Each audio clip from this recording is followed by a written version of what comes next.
Vous regardez Alban Solo, une chaîne dédiée aux jeux de société, de préférence Eurogame et experts, mais pas uniquement. Je suis Alban et c'est parti. Bonjour et bienvenue dans cette nouvelle ouverture de boîte qui va être un petit peu particulière. Donc, je vais parler de Too Many Bones aujourd'hui, qui a été prêté par un couple d'amis qui adorent les jeux compliqués comme moi, ça c'est cool. Et donc ils m'ont refilé ce jeu, mais pas que ça, parce que ça serait dommage de se limiter à une seule boîte quand on aime. Donc il y a ça, et puis il y a ce petit truc, et puis il y a Ace, celui-ci, et puis il y a celui-là. Bref, comme vous pouvez le comprendre facilement, ça va être une vidéo un peu grosse niveau ouverture de boîte. Donc je vais vous montrer un petit peu tout ce qu'il y a dans tout ce bazar là. Alors ils ont eu le jeu d'occasion et du coup le précédent propriétaire a tout fait rentrer là-dedans, mais normalement dans ces 4 boîtes il y a absolument tout ce qui est sorti sur Too Many Bones à ce jour en version française, sauf le petit plateau où on va gérer son avancement dans la campagne. Ceux qui ont Too Many Bones savent de quoi je parle. D'ailleurs, si quelqu'un le vend, ce truc-là, mes amis sont super intéressés pour le récupérer parce qu'apparemment, il n'est plus en stock nulle part, mais il devrait peut-être revenir un jour. Allez, c'est parti. On va s'attaquer à toutes ces boîtes et je vais vous montrer Too Many Bones. Je pense que ça ne sera pas une grosse surprise pour les gens qui aiment ce genre de jeu. Vous l'avez déjà certainement vu 1000 fois. Mais pour les autres, vous allez découvrir un jeu totalement fou.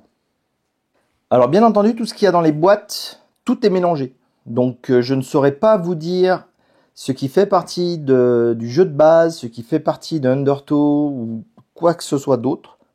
En gros, il y a 2-3 trucs où j'ai des soupçons, mais sur la majorité des choses, ça va être un peu au pif.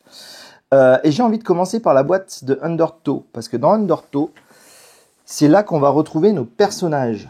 Donc, dans Too Many Bones, pour ceux qui ne connaissent pas, ils nous ont fait un jeu qui ressemble un petit peu à un jeu d'aventure ou jeu de rôle avec beaucoup de lancements de dés.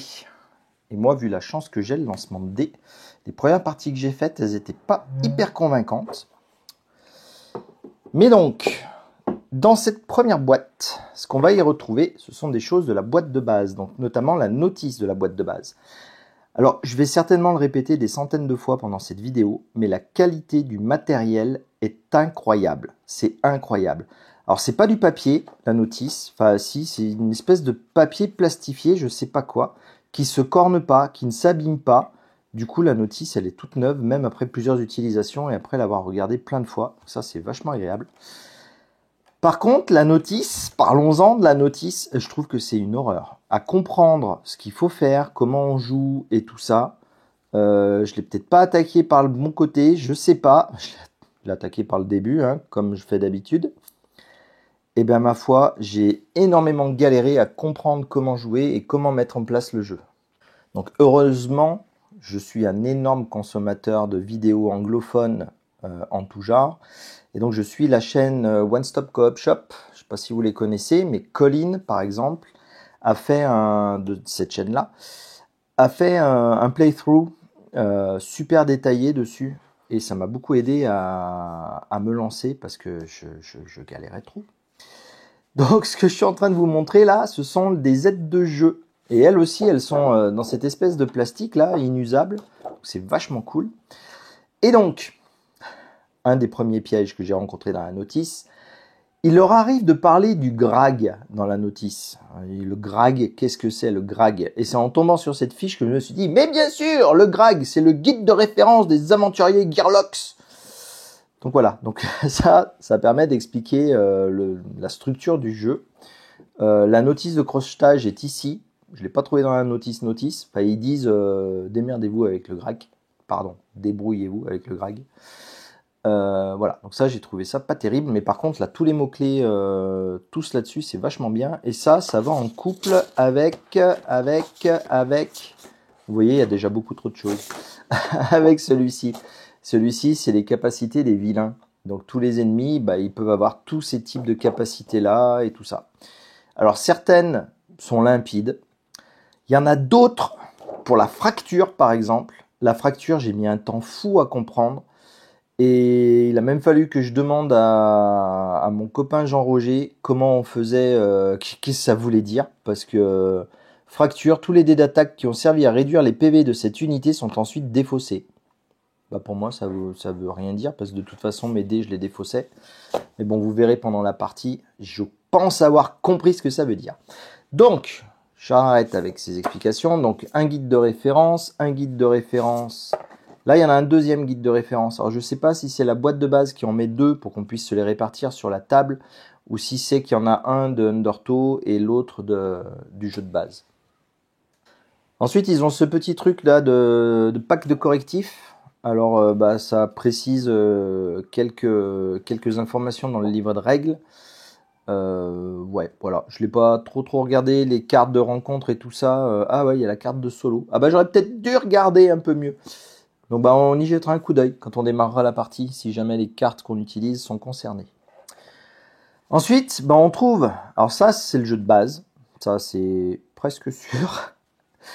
Les aides de jeu pour nos personnages. Donc les personnages du jeu de base... Encore une fois, hein, n'hésitez pas à me dire si je comprends mal ou si je me suis trompé quelque part, puisque tout est mélangé. Donc Sparadoc, Furax, Capitank et Atomic. C'est avec Atomic que je ferai ma partie solo. J'ai déjà fait une partie avec Sparadoc. Ça va, mais c'est dur. Je pense qu'il a plus besoin d'être en équipe parce qu'il a des pouvoirs qui vont s'attribuer aux autres personnages, enfin qui vont avoir des conséquences sur les autres personnages et pas sur lui. Donc jouer tout seul avec lui, c'est pas top. Donc un truc qui est pas mal, c'est qu'ils vont mettre le niveau de difficulté pour utiliser ce personnage. Et donc il y a tous les dés qui vont lui être attitrés. Et tous les dés sont différents dans ce jeu. Il y a une quantité de dés, vous allez voir quand je vais ouvrir la boîte qui les contient, c'est astronomique, c'est incroyable. Donc bref, ces trucs-là en effet plastifiés, donc qui vont nous servir d'aide de jeu pendant la partie pour savoir exactement quels sont les pouvoirs de notre Gearlock. Ensuite, on va retrouver le plateau de combat. Donc c'est là-dessus que va se dérouler la majorité du jeu, hein, parce qu'il faut pas se mentir, hein, c'est plus un jeu d'affrontement qu'un véritable jeu d'aventure. On tire des cartes pour scénariser un peu tout ça, mais au final, tout ce qu'on va faire, c'est se battre là-dessus et se mettre sur la tronche contre tout un tas d'ennemis. Donc tous les plateaux sont des tapis en néoprène comme ça, d'une qualité incroyable. Ils sont super épais, ils sont vraiment chouettes, ils sont très bien imprimés. Donc ça, c'est la qualité qu'on apprécie. Ensuite, il y a les plateaux joueurs. Alors les plateaux joueurs, c'est la même histoire, hein. De toute façon, je vais me répéter énormément. Donc des plateaux en néoprène, des petits tapis néoprène d'une super qualité, avec les emplacements percés pour placer nos dés à chacun des endroits. Et donc là, il y a les 4 personnages dont je vous ai déjà parlé. Donc Sparadoc, Furax, Atomic et Capitank. Ah, je me demande si c'est bien Atomic que je veux prendre. En fait, je voulais prendre le même personnage qu'a pris Colin de One Stop Co-op Shop, parce que son personnage avait l'air d'aller vachement bien. C'était un personnage à distance et je me disais c'est Atomic, mais non, parce qu'Atomic elle est jaune. Ah, vous verrez, je prendrai un autre personnage, je vous le montrerai après. En tout cas, ça, ce sont les 4 personnages du jeu de base. Et on va placer nos dés en fait dans tous ces différents emplacements. Donc ça, c'est notre grille de compétences où on va avoir de nouveaux dés qu'on va pouvoir acquérir en fonction de notre expérience. Ici, on a nos statistiques, donc la santé, dextérité, défense et attaque. Alors la dextérité, c'est vachement vicieux dans ce jeu parce que c'est le nombre de dés que vous allez pouvoir jouer pendant un tour et c'est aussi le nombre de déplacements que vous pouvez faire. Donc c'est soit vous lancez tous vos dés du montant de dextérité, soit vous utilisez tout pour vous déplacer, soit un mix des deux. J'ai énormément galéré avec Sparadoc. Les premiers combats, avant d'augmenter ma dextérité, vous voyez, il est à 2. C'est un combattant au corps à corps. C'est chaud.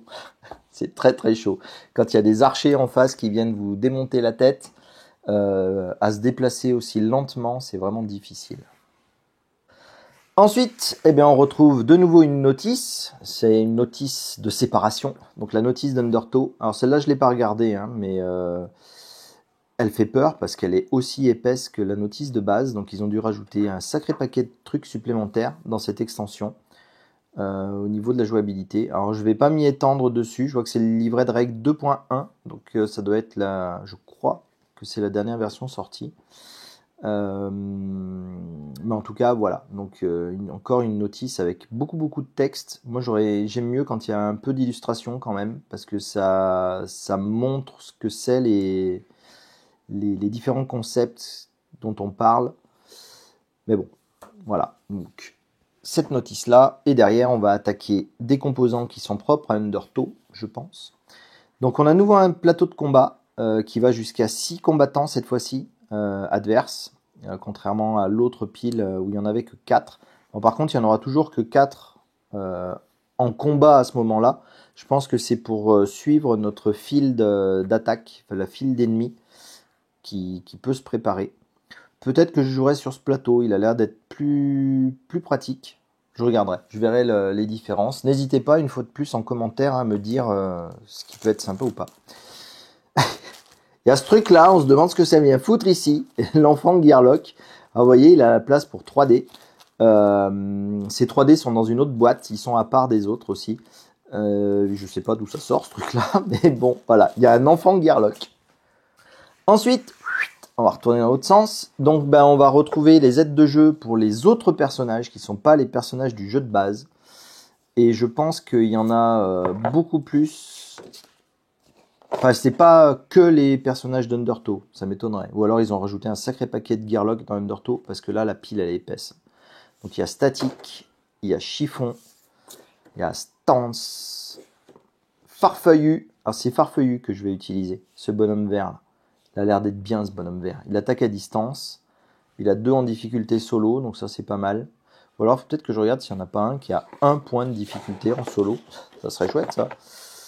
Pour que je me ridiculise pas tout de suite. Non, ceux-là, non. Mécanoc, Carter, Fléchette. Rigolo, ça, Fléchette. Funeste Fléchette. Donc ça, c'est une extension, je suppose, parce que ça suffit pas un personnage, il faut lui en rajouter. Et Pépite. C'est rigolo, ça, Pépite. C'est le nom du chien des voisins. Voilà, donc tout ça de personnages supplémentaires. Donc tout ça d'aide de jeu à connaître par cœur, ou alors à avoir sous la main quand on joue. Et du coup, comme vous pouvez vous en douter, c'est la même chose avec un monstre de plateau. Donc le plateau de Pépite, de Fléchette. Carter, il me plaît énormément. Quand même, cette espèce de gros robot, il doit être solide, lui.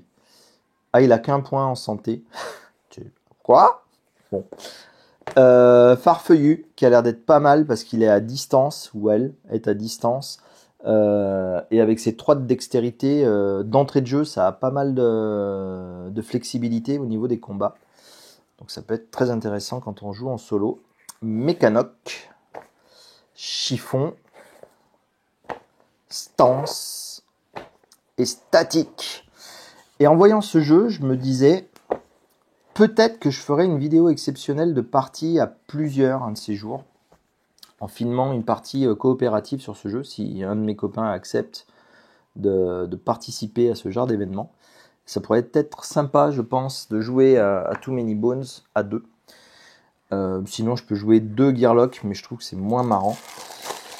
Et encore un truc qui n'a jamais été utilisé, manifestement. Donc ça, c'est l'extension Tyrannie. Donc je vous ouvrirai la boîte un peu après. Ça, j'ai aucune idée de ce à quoi ça sert, par contre. Hein. Là, on voit clairement qu'il y a des emplacements pour poser des dés. Et là, des emplacements pour poser des jetons de poker. Mais sinon, je sais pas. Alors, je vais remettre tout ça dans la boîte. Hop.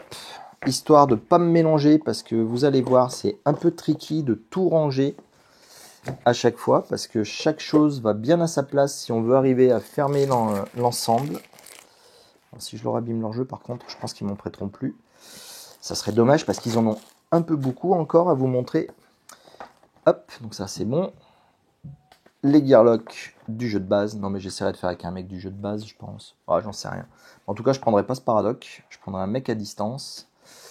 Et on regardera bien attentivement sa proposition avant de le choisir. Donc voilà, tout ce qu'on peut trouver dans cette première boîte. Hop. Et je vais enchaîner sur une toute petite, comme ça sera fait, celle où il y a les 40 jours. Alors, 40 jours au Daylor, pas trop comment on prononce le nom du monde. Je ne sais pas du tout ce qu'elle apporte, cette extension. Donc là, vous voyez encore, il y a les boîtes pour ranger les cartes qui sont en plastique. Elles sont hyper résistantes, c'est génial. Ça s'abîme pas comme des boîtes en carton, c'est très très cool. Et les cartes elles-mêmes, bah, c'est toujours pareil, c'est la même histoire que pour les notices et les aides de jeu, c'est des cartes plastifiées. Et du coup, pareil, ça craint pas la manipulation, il n'y a pas besoin de les sliver, ça glisse bien, ça s'abîme pas, même quand vous avez des gens qui jouent avec leurs cartes. Là, moi j'ai un collègue, il arrête pas de trastouiller mes cartes quand on joue. Il me stresse à m'abîmer mon matériel. Mais bon, là, il n'y a pas de risque de destruction ou d'abîmage ou quoi que ce soit. Bref, pour revenir à cette boîte en elle-même. Donc là, ce paquet de cartes, ça va être... Alors ça, je sais pas, hein, ça va être un truc à lire pour quand j'y jouerai, si j'y joue. Et on a des cartes de rencontre. Donc les cartes de rencontre, c'est ce qui va gérer la majorité du jeu. On va tirer ces cartes une fois par jour pour savoir ce qui nous arrive. Donc on a un petit blabla explicatif. Et au dos des cartes, il y a, de ce que j'ai vu, toujours 2 choix possibles. Et les choix qu'on fait peuvent ou non nous amener à un combat. Et on a les différentes informations de récompense qu'on va avoir en passant des journées. Donc chacune des rencontres va nous permettre de devenir plus fort, parce qu'au bout d'un certain nombre de jours, on va pouvoir affronter un tyran. Le tyran, c'est le boss qu'on veut abattre. Et donc, il faut faire un certain nombre de cartes de rencontre, mais pas trop, parce que le tyran, il peut s'impatienter. Si on dépasse le nombre de jours qui nous étaient attribués pour aller rencontrer ce tyran, ben, on a perdu la partie. Donc, tout en bas, ici, je ne sais pas si vous le verrez bien, j'essaierai de zoomer au moment du montage. Vous avez le nom de l'extension auquel appartient la carte. Donc là, c'est une carte de 40 jours, l'extension 40 jours. Et on a une information pour savoir le type de jeu qu'on fait avec celle-ci. Donc là, c'est un jeu classique, c'est-à-dire à plusieurs joueurs. Et c'est la carte numéro 1. Donc on a tout un tas de cartes comme ça. Et là où j'étais inquiet avec toutes ces extensions, je me disais, ouais, les extensions, moi, je joue en solo, moi, il n'y a que des cartes classiques, là, je peux pas. Eh ben si!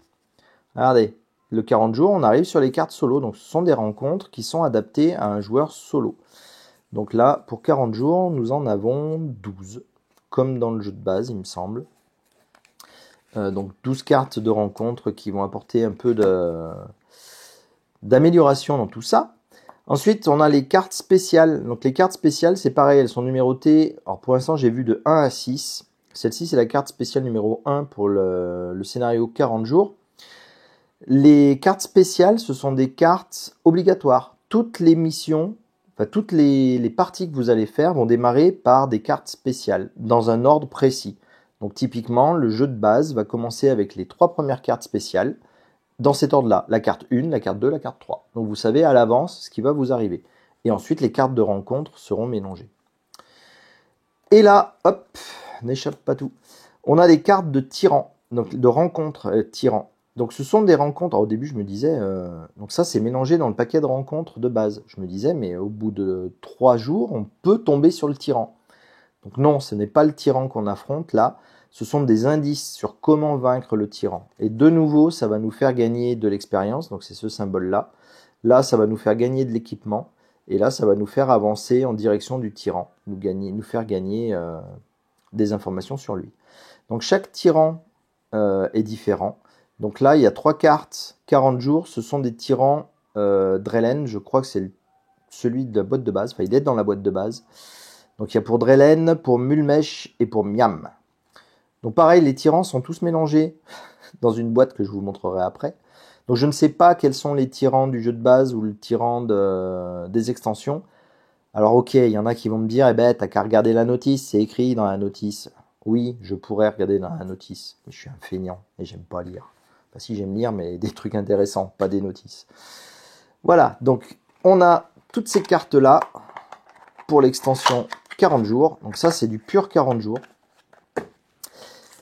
Il y a ce truc-là qu'ils n'ont pas ouvert, donc c'est des cartes spéciales. Ah, c'est pour l'enfant Gearlock. Ah, rigolo, il a ses propres cartes. Donc ça, je vais pas leur l'ouvrir, hein. Je vais leur le laisser, quoique ça a déjà été ouvert certainement par un précédent propriétaire, mais peu importe. Donc ça, c'est pour jouer avec l'enfant Gearlock. Peut-être qu'il faudrait mettre son tapis là-dedans. Ensuite, de nouveau, une jolie boîte qui est aussi... Non, c'est pas aussi. C'est le dessin de la boîte L'Air de la Tyrannie. Donc ça doit être pour l'Air de la Tyrannie, mais ils l'ont mis ici pour des raisons de place. Et là, c'est pareil, ils les ont même pas ouvertes, celles-ci. Donc ça, je vais pas vous l'ouvrir. Mais sachez qu'il y a des cartes de campagne pour l'Air de la Tyrannie. Alors c'est peut-être plus... Ça ressemble plus à un jeu d'aventure, je pense, que simplement le jeu de base, où lui, ben, le jeu de base, on enchaîne des quêtes avec un truc qui est, enfin une histoire qui est montée aléatoirement en fonction des cartes de rencontre qu'on fait. Là, si c'est vraiment des cartes de campagne, il y a peut-être moyen de faire quelque chose de plus sympa. Et puis ces petites cartes. Alors ça, ces petites cartes, je sais pas du tout. Il n'y en a pas des petites cartes comme ça dans le jeu de base. Et pour l'instant, j'ai essayé du mieux que j'ai pu de jouer que avec les composants de base. Ensuite, il y a cette boîte. Alors, je sais pas. Elle était vide. Moi, je leur ai mis des jetons dedans parce qu'ils avaient des jetons qui traînaient dans une des boîtes. Ils se baladaient comme ça, à l'air libre. Donc, je les ai mis là-dedans. Ça, ce sont les jetons de points de vie de la version de base. Et je trouve ça hyper triste. Parce que vous allez voir l'aspect des jetons Deluxe qu'ils ont aussi.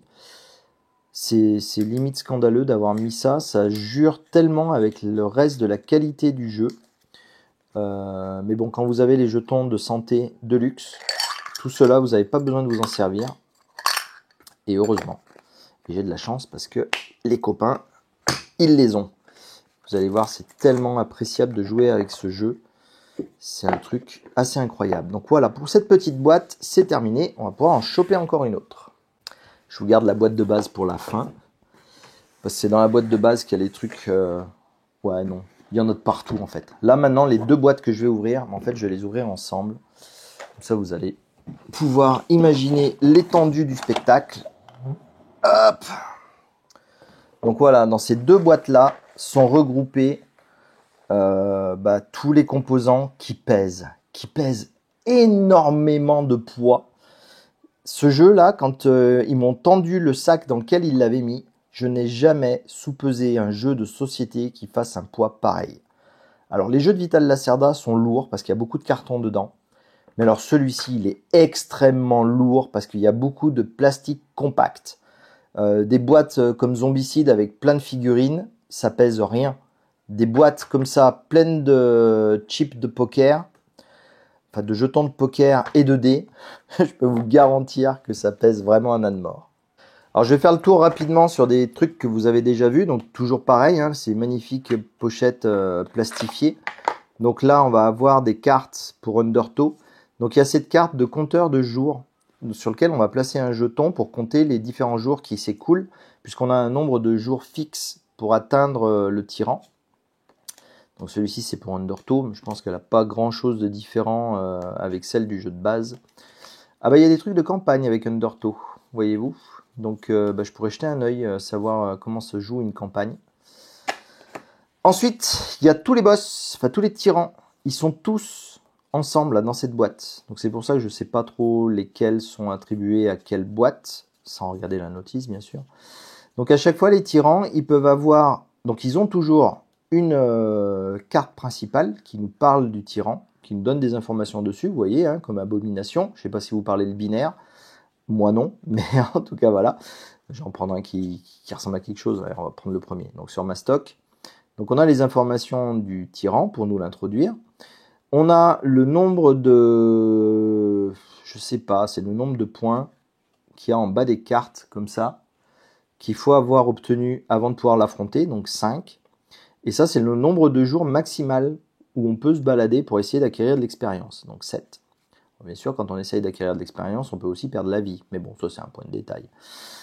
Je suis en train de me dire qu'ils doivent pas tous y être, là, les tyrans, parce que j'en vois pas beaucoup. Je vois Mastoc, la reine Goblin, Bernick. Il y a des noms peut-être qui vont vous dire quelque chose si vous avez vu ma partie de Too Many Bones en 20 Strong. Bernick, il y était dedans. Il fait partie des boss qu'il y a dans 20 Strong. C'est rigolo.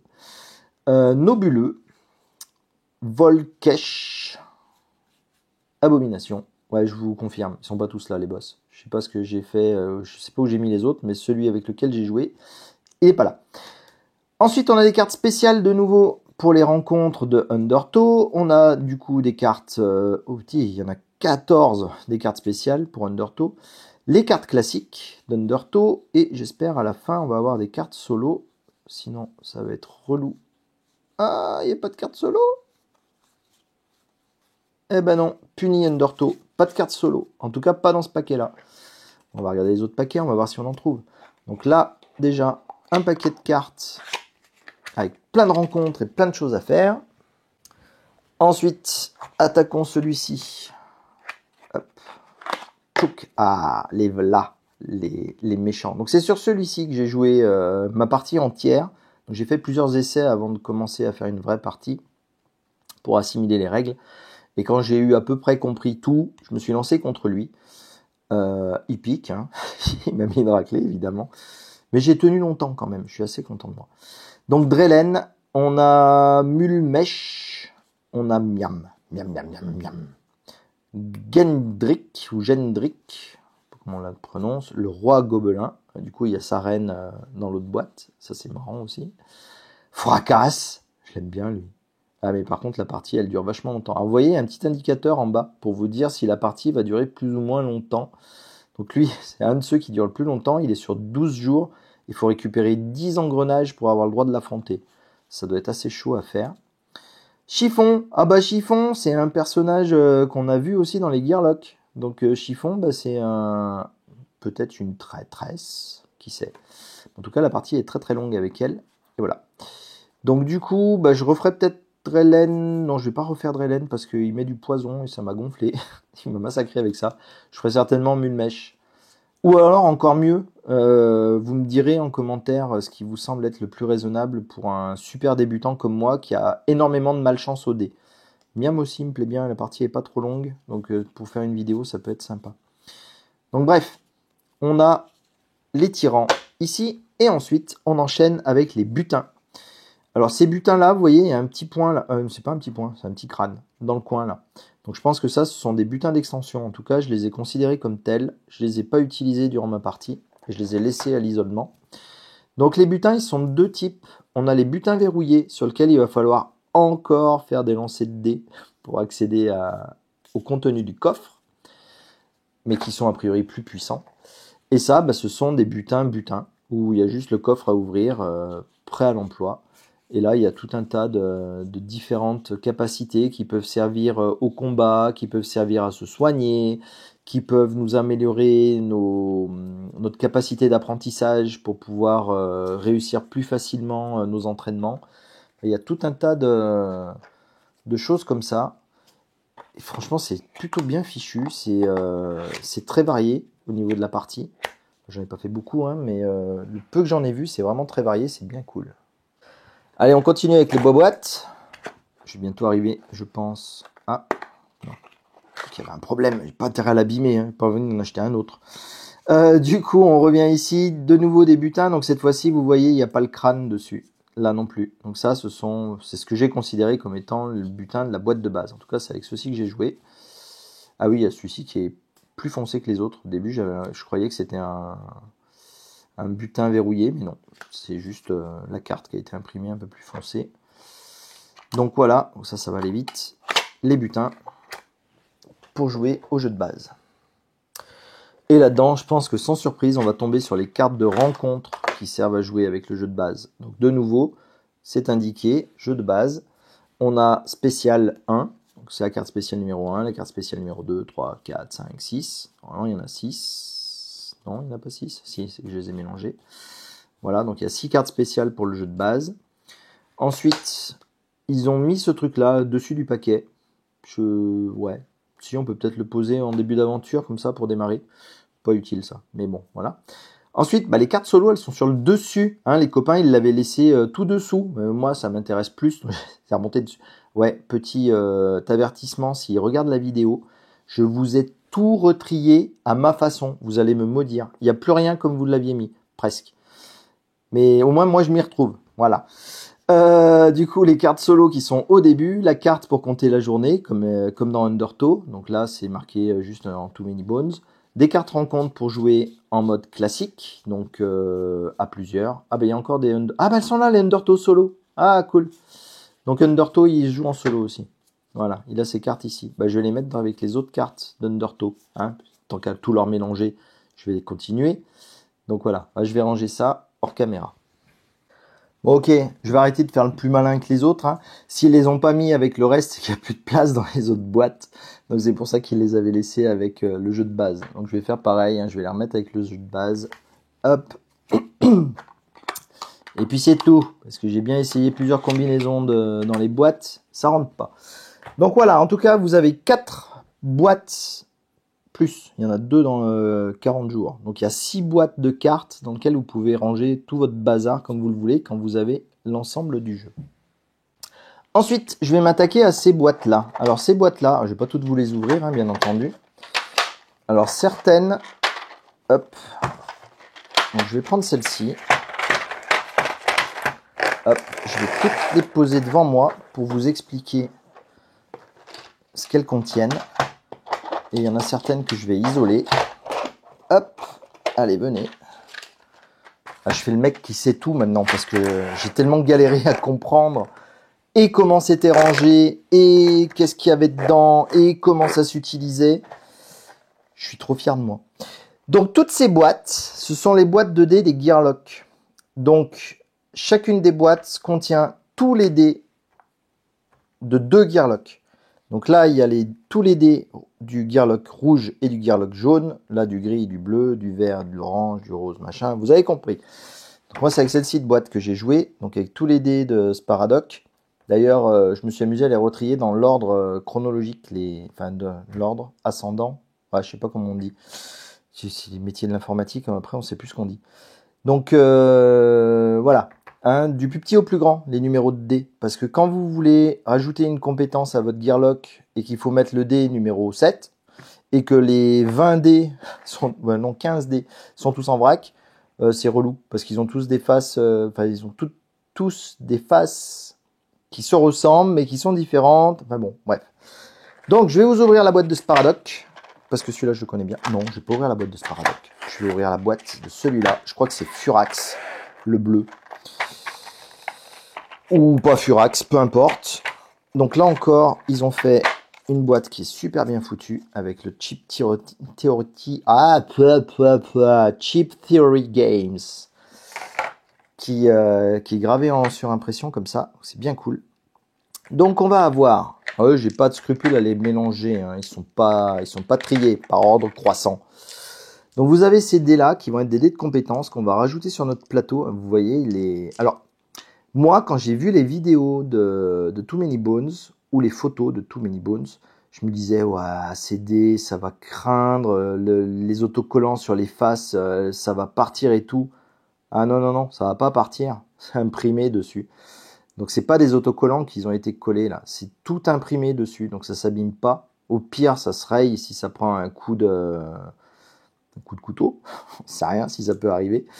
Mais la qualité, elle est folle. Donc voilà, donc ça, ce sont des dés de compétences que Furax, j'espère que c'est Furax, hein. Bon, sinon, vous me corrigerez, et puis vous direz que je dis des bêtises, c'est pas grave.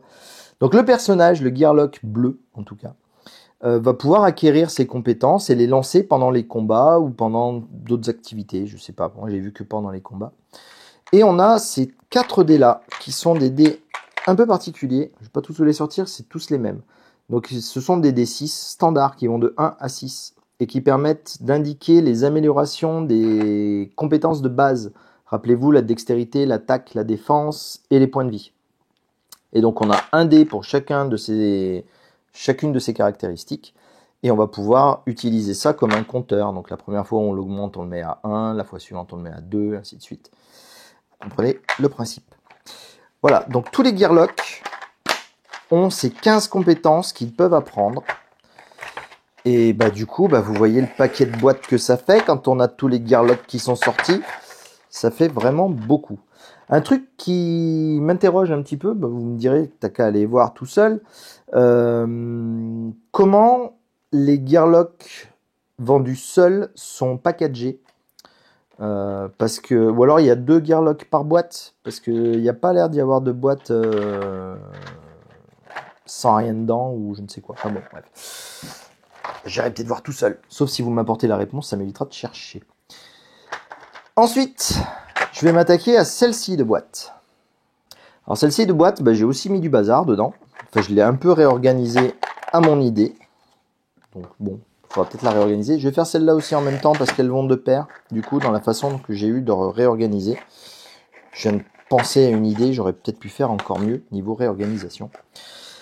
Donc là, on va trouver encore plein de choses. Donc là, on a les dés d'initiative des Gearlock. Donc chaque Gearlock va avoir un dé d'initiative qui n'a évidemment pas les mêmes valeurs. Donc moi, j'ai joué avec Sparadoc. De mémoire, il a que des 3 et des 4 en initiative. En tout cas, j'ai rien tiré de plus. Donc 3, 4, 3, 4, 3, 4. Voilà, c'est ça. Donc il fait souvent 3 et des fois 4. Là, vous voyez, par exemple, le rose, lui, il fait des 5, il fait des 2, des 3. Donc lui, il est un peu plus aléatoire.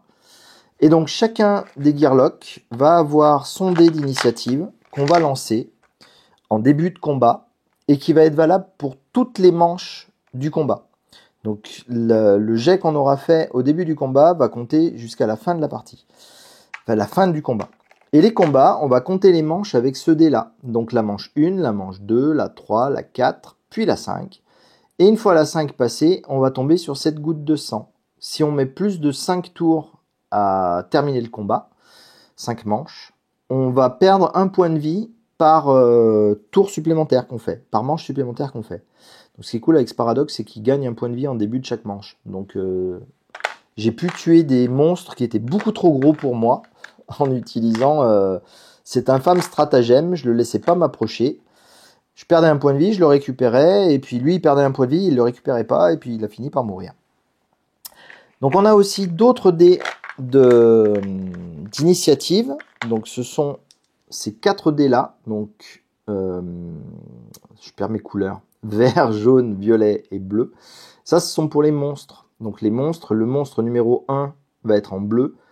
Et vous verrez, c'est inscrit sur leurs chips qui sont là. Je vous montrerai en dernier. Quelle initiative va avoir le monstre. Et donc on a 4 monstres qui nous affrontent en même temps. Et on peut en avoir plus, mais ça ne sera pas en même temps. Il peut y avoir des monstres dans la file d'attente des monstres. Et du coup, ces monstres-là, en file d'attente, interviendront au début de la manche suivante qui trouve un emplacement libre. Vous verrez pendant la partie, ce sera peut-être plus clair. Ensuite, on a 2 D6 comme ça. Il y en a un ici, et le deuxième, je sais, bah il est là. Voilà. Donc des D6 tout simples, parce que des fois on a des jets de dés à faire. Pas tout simple, ils sont quand même vachement jolis avec un truc intégré dedans. J'aime bien quand ça fait un peu de relief comme ça. Donc je suppose qu'il y en a un d'Undertow et l'autre de Too Many Bones. Peut-être, peut-être pas, j'en sais rien. En tout cas, ils en ont 2. On a également des dés de tyrans, c'est comme ça qu'ils appellent les boss. Donc là, il n'y en a que 3, parce que tous les autres, ils sont ici. J'ai pas eu... Enfin, il y en avait même 2 ici. Ouais, je fais n'importe quoi en fait dans mon rangement. Il y a peut-être moyen de les ranger avec les autres. Ces 3-là. Bon, bref, peu importe. En tout cas, voilà, les tyrans ont aussi un dé qu'ils vont lancer pendant leur combat et qui a des caractéristiques qui sont expliquées sur chacune des cartes des tyrans associés. Voilà. Ensuite, on va avoir tout un tas de dés avec des effets. Alors, je ne vais pas tous vous les expliquer, déjà parce que je ne les connais pas tous. Et puis parce qu'il y en a un sacré paquet. Rappelez-vous la feuille que je vous ai montrée au début, la référence. Bah, il y a tous les dessins dessus. Il y a plein de... Enfin, il y a plein. Donc par exemple, celui-ci, si on se fait infliger du poison, on va pouvoir poser ce dé-là sur notre personnage pour indiquer qu'il est empoisonné. On peut aussi infliger du poison à nos ennemis. Donc on va utiliser ce dé-là. Donc du poison de niveau 1, là de niveau 3, niveau 2... Et là, il y a un autre truc. Ça, ce ne sont pas des dés qu'on lance, ce sont des dés d'état. Donc, on va le tourner sur la face qui nous intéresse et on va le poser sur le personnage. À la différence des dés de boss ou des dés d'initiative que là, on va lancer. Ensuite, on va retrouver ces 4 dés qui sont utilisés pour ouvrir les butins verrouillés. Donc, on va lancer ces 4 dés et vous voyez, sur chacun, il y a L, C, T, donc T étant jaune, et celle des jaunes. Donc il y a une majorité de faces avec du T dessus. C'est les différents éléments qu'il va falloir débloquer pour arriver à ouvrir le coffre. Donc le T, je ne vais plus me rappeler ce que ça veut dire. T, C et L. L, c'est pour loquet. C, non, les autres, je ne me rappelle plus. Bon, bref, vous verrez pendant la partie. Et on a ce dé là qu'on va lancer aussi, qui va permettre de faire varier le jet d'une manière ou d'une autre. Alors, je ne me rappelle pas toutes les phases, comment elles fonctionnent, mais celle-ci, par exemple, rajoute 1 à l'un des dés qu'on a jeté. Il y en a une qui permet de transformer, par exemple, ce 3T en 3C, si on a besoin de plus de C. Ça sera plus clair, je pense, pendant la partie. Voilà, et donc je pense que les derniers dés à vous montrer, ce sont les plus importants, ce sont les dés qu'on va lancer le plus souvent. D'ailleurs, vous avez peut-être remarqué là-dessous, il y en a une grosse boîte avec plein d'exemplaires. Donc ce sont les dés de combat. Je vais prendre juste ceux-là. Voilà, donc les dés jaunes, avec un fond jaune, sont les dés de défense, et avec un fond gris, sont les dés d'attaque. Donc les dés d'attaque, ils font du 1, du 2 ou des bones, des os. Alors, j'ai vérifié, hein, sur ceux qui ont vu mes communications sur les différents réseaux sociaux où j'ai fait un massacre avec mon personnage qui a reçu 2 dés à 2 plus un autre à 1 ou 2, je sais plus. Oh, à 2 aussi. Bah bon, quand j'ai sorti, mes adversaires m'ont sorti tous, sur tous leurs jets, un 2. C'est l'équivalent du 6. Il n'y en a qu'un seul 2 là-dessus. Pour vous expliquer à quel point j'ai de la chance. Et donc les boucliers, pareil, on va avoir des boucliers de 2, des boucliers de 1 et des os. Plein aussi. Les boucliers 2, il y a l'air d'y en avoir qu'un seul. Ouais, il n'y a qu'un seul bouclier 2, il y a 3 boucliers 1 et du coup il y a 2 bones. Voilà, donc les bones, ça va nous servir pour déclencher notre plan B. C'est un super pouvoir qui va se déclencher qui a plusieurs niveaux de puissance. Et qui va se déclencher en fonction du nombre d'os, de bones, qu'on aura tiré. Du coup, ça fait partie des trucs... Ah oui, je vous ai pas dit, hein, les os, quand on les tire, c'est raté, le jet. Du coup, le plan B, ça permet de s'en servir un petit peu d'une autre façon. Bon allez, je vais pas vous faire attendre plus longtemps, je vais enfin ouvrir les boîtes de chips. On va commencer par celle-là. Hop.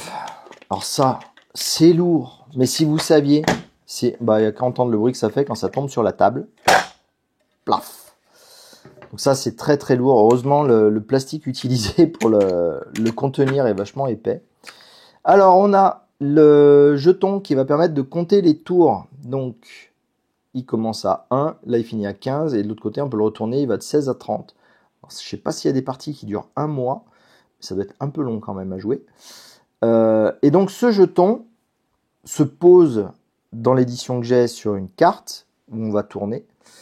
Et le truc qui manque à mes amis, c'est un plateau de jeu qui représente la zone où on va se déplacer, enfin un tapis en néoprène, dans lequel il y a l'emplacement pour mettre ce jeton comme ça, le coincer. Et ça, c'est quand même vachement pratique parce que du coup, il est plus simple à ajuster pile poil sur le bon jour parce que sur une carte, il se balade. Du coup, encore une fois, hein, si jamais vous connaissez quelqu'un qui le revend, ce truc, ou qui veut en faire cadeau à la chaîne, hein, je le transférerai à mes copains. Ça serait cool d'avoir des informations là-dessus. Ensuite, on a ces groupes de jetons. Donc là, il y en a 4. 2 x 4. Je suppose, encore une fois, hein, c'est parce qu'il y en avait fourni avec Undertow. Ou pas, j'en sais rien. Ce sont les jetons d'initiative de nos adversaires. Donc pour savoir quel adversaire est l'adversaire numéro 1, on va glisser ce jeton sous le jeton de l'adversaire pour savoir que c'est l'adversaire bleu.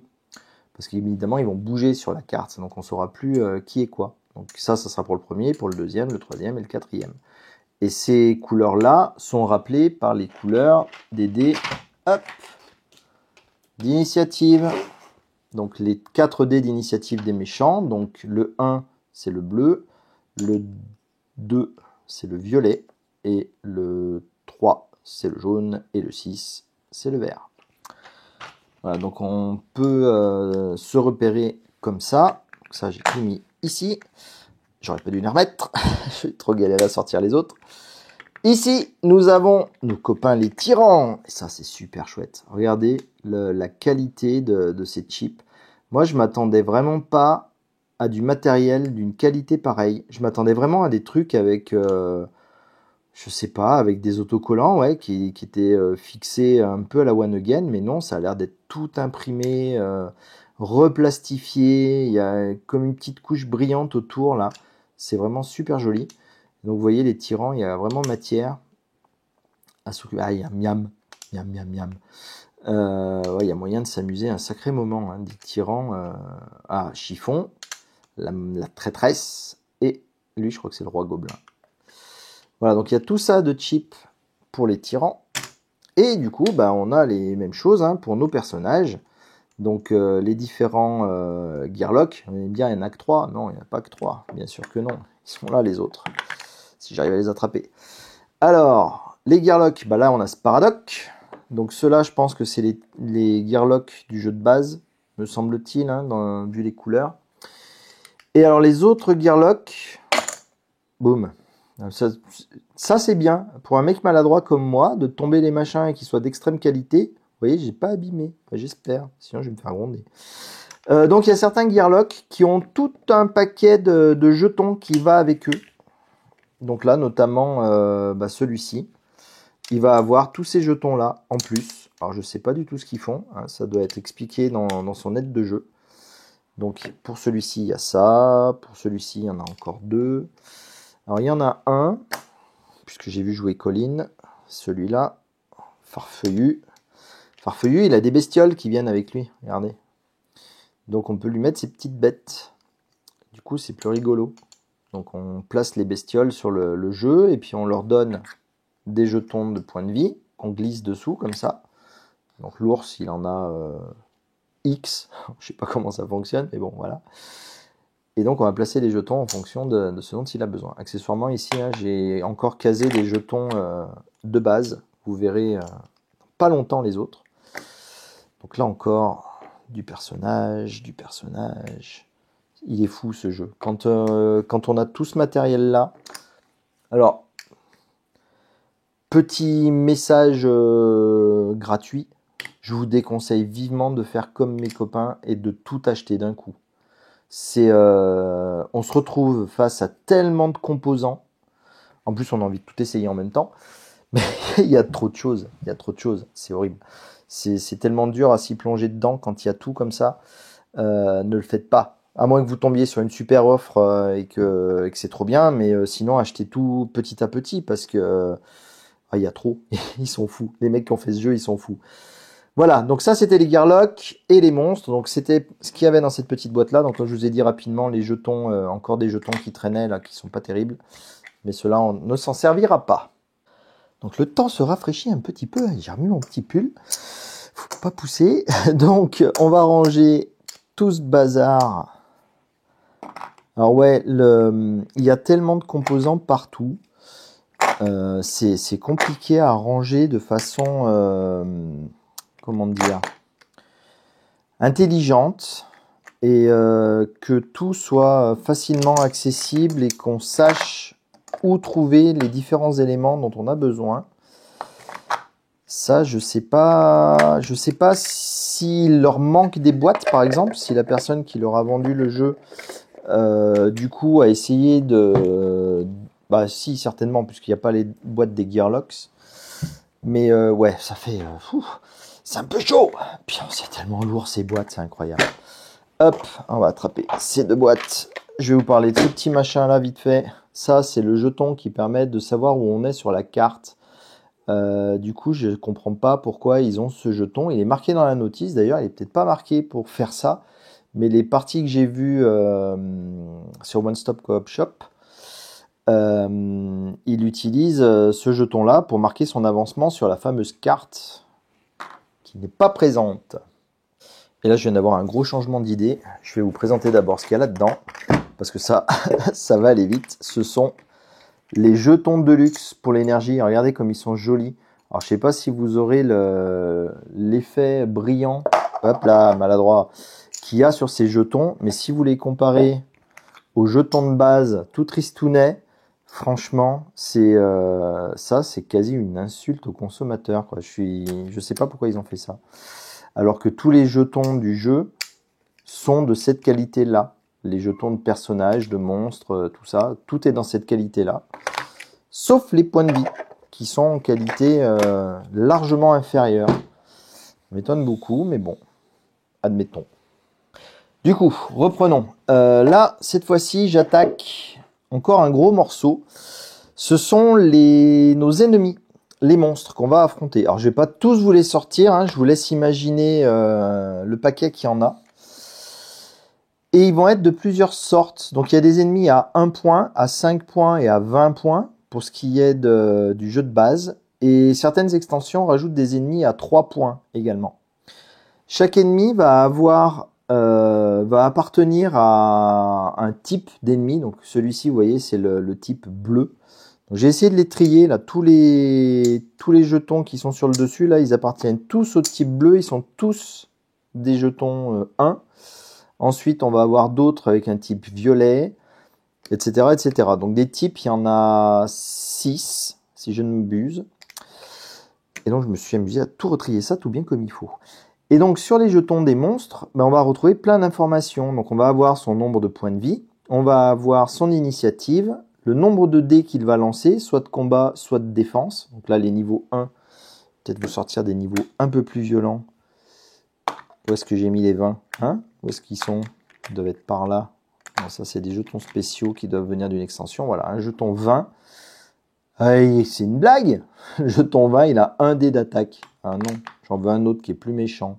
Voilà, ça, c'est un vrai jeton 20. Donc, vous voyez, celui-ci va jeter 5 dés d'attaque et 3 dés de défense. Autant dire que pour en venir à bout, ça va être bien sympa. Il a 9 points de vie, il a 5 d'initiative. Donc, l'initiative, plus elle est élevée et plus l'ennemi est rapide, et ça doit être horrible d'affronter ce machin-là. Il doit être tellement dur à battre, lui.